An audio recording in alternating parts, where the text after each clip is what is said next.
इंसान के इस्तकामत का असल इम्तहान।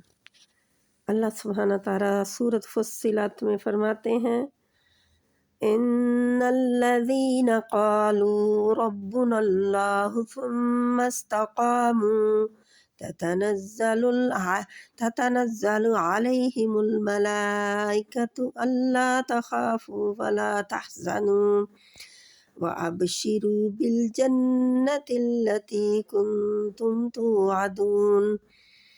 बेशक जिन लोगों ने कहा कि तुम हमारा रब अल्लाह है, फिर उस पर साबित कदम रहे, यानी सिर्फ उसी पर भरोसा किया, उसी से मांगा, उसी को अपना रब माना और अकेले उसी की इबादत की।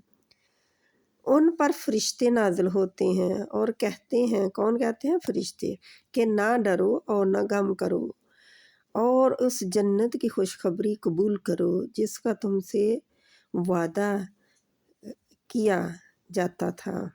कौन सा? वही दुनिया में जब तकलीफ़ बर्दाश्त करते थे तो तुमसे वादा किया जाता था कि तुम्हें जन्नत मिलेगी इस सब्र के बदले। तो अल्लाह सुब्हानहू तआला हमें तौफ़ीक़ दे कि रब्बुनल्लाह कहना बहुत आसान है, सुम्मा इस्तक़ामू जो है असल इम्तहान इसमें है। सुम्मा इस्तक़ामू, उस पर कायम रहे। अल्लाह कहना बहुत आसान है कि अल्लाह हमारा रब है, लेकिन अल्लाह ने जो हुक्म दिए हैं, अल्लाह ने जिससे रोका है, उनसे रुकना और जो हुक्म दिया है उसको करना बड़ा मुश्किल है। अल्लाह को अकेला मानना बड़ा मुश्किल है। क्यों?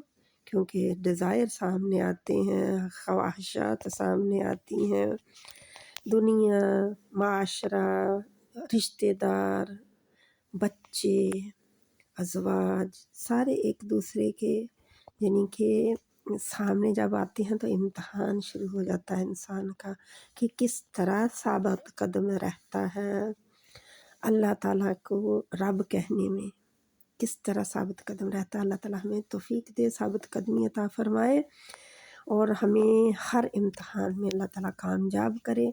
अल्लाह सुब्हानहू तआला हमें उस मुकाम पर पहुँचा दे कि जहाँ हम अपने रब का दीदार कर सकें। आमीन सुम्मा आमीन।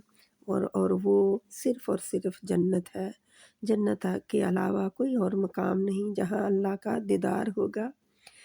अल्लाह सुब्हानहू तआला हमें अपना दीदार नसीब करे और साबित कदमी अता फ़रमाए। आमीन सुम्मा आमीन। अस्सलामु अलैकुम व रहमतुल्लाह।